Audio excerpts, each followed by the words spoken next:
Hi friends, কেমন আছো তোমরা সবাই? আশা করছি ভালো আছো। আমরাও ভালো আছি, দুর্দান্ত আছি। তো এখন এই যে রান্নাবান্না করে আয়নের পাপাকে যে খেতে দিয়ে দিয়েছি, খেতে দিয়ে আয়নকেও খাইয়ে দিয়েছি, দিয়ে আমি এখন মানে বাসনগুলো মেজে নেব, নিয়ে রান্নাঘরটা মুছে তারপরে আবার স্নান করব। সকালে তো একবার স্নান করলাম, সকালে সমস্ত কালকে রাত্রে একদম কারেন্ট ছিল না, জানো তো। কালকে রাত্রেবেলা যে কারেন্ট গেছিলো 9টার সময়, আর কারেন্ট আসেনি। তারপরে গরমে তো অস্থির, আর আমাদের মানে চার্জার ফ্যানও নেই, আর হচ্ছে এসিও নেই। এসি থাকলে তাও কারেন্ট চলে যাওয়ার পরে একটু দু আড়াই ঘন্টা আর কি ঠান্ডা থাকে, তো আমাদের তো এসি নেই, আর হচ্ছে চার্জার ফ্যানও নেই। গরমে হাঁসফাঁস করছিলাম। তারপরে কি আর করব, 12টা বেজে গেছে, 12:30 বাজে। তখন ভাত খেয়ে নিলাম, যে আর কারেন্টের জন্য ওয়েট করবো না, এবার ভাত খেয়ে নিই। তো সোনাকেও খাইয়ে দিলাম। সোনা প্রথমে বমি করলো, ওকে ডাল সিদ্ধ আলু সিদ্ধ দিয়ে খাইয়ে দিয়েছিলাম, বমি করলো। করার পরে তারপরে আমরা খেয়ে নিয়েছিলাম। খেয়ে নিয়ে তারপরে ওকে দুধ দিয়ে কলা দিয়ে ভাত দিয়ে চটকে খাইয়ে দিয়েছিলাম।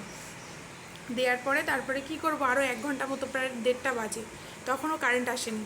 তারপরে শুয়ে পড়েছিলাম। শোয়ার পরে তারপরে ভোরবেলার দিকে কারেন্ট এসেছিলো, তখন বাজে 4টে। এবার ঘেমে ঠেমে পুরো স্নান, বিছনার চাদর ঠাদর বেড কভার মানে সব পুরো স্নান হয়ে গেছে ভিজে, এতটা গরম পড়েছিল। খালি হাওয়া করছি হাত পাখা দিয়ে, আবার মানে ক্লান্ত হয়ে আবার পাখা রেখে দিচ্ছি, আবার খানিকক্ষণ হাওয়া করছি, কারণ সোনা ছোটো মানুষ, ওর তো ভীষণ গরম লাগবে। ওই জন্য সোনা তো ঘেমে পুরো স্নান হয়ে যাচ্ছিলো, বাচ্চা মানুষ তো, ও ঘুমিয়ে পড়েছিল। ওই 1-1:30 পর্যন্ত জেগেছিল আমাদের সাথে, তারপরে ঘুমিয়ে পড়েছিল। তারপরে সকালে উঠে সব বাসি কাজকর্ম করে ঘর ঠর পুরো মুছে নিলাম, যত বাসি কাজ আছে নিচে টিচে সব ঝাড় ঠুট দিয়ে তারপরে একবারে স্নান করে, এবার দেরি হয়ে যাবে তাই আর পুজোটা দিতে পারিনি, রান্না করতে চলে গেছি। তারপরে রান্নাবান্না করে এখন এই যে খাওয়া দাওয়া দিয়ে এখন বসে আছি।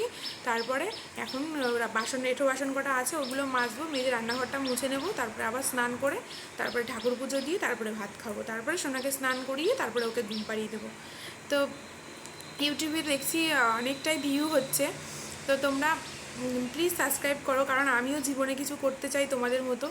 অনেকেই আছে যে মানে হচ্ছে ইউটিউবে আছো তোমরা, তো দেখো, ভিডিও দেখো, তারপরে হচ্ছে ভিউ হয়, কিন্তু সাবস্ক্রাইব করছো না। প্লিজ সাবস্ক্রাইব করে দিও, পাশে থেকো। আমিও তোমাদের পাশে থাকবো অবশ্যই, কারণ তোমরা যদি আমার পাশে থাকো আমি অবশ্যই তোমাদের পাশে থাকবো। তো প্লিজ আমার চ্যানেলটাকে তোমরা সাবস্ক্রাইব করে দিও, তোমাদের কাছে রিকোয়েস্ট রইল। জীবনে কোনোদিনও কারোর খারাপ করিনি, কিন্তু মানে ভালো না করতে পারি, কিন্তু কারোর খারাপ করিনি। তো চলো, তোমাদের কাছে আমি ভালোই হয়ে থাকতে চাই, খারাপ হয়ে থাকতে চাই না।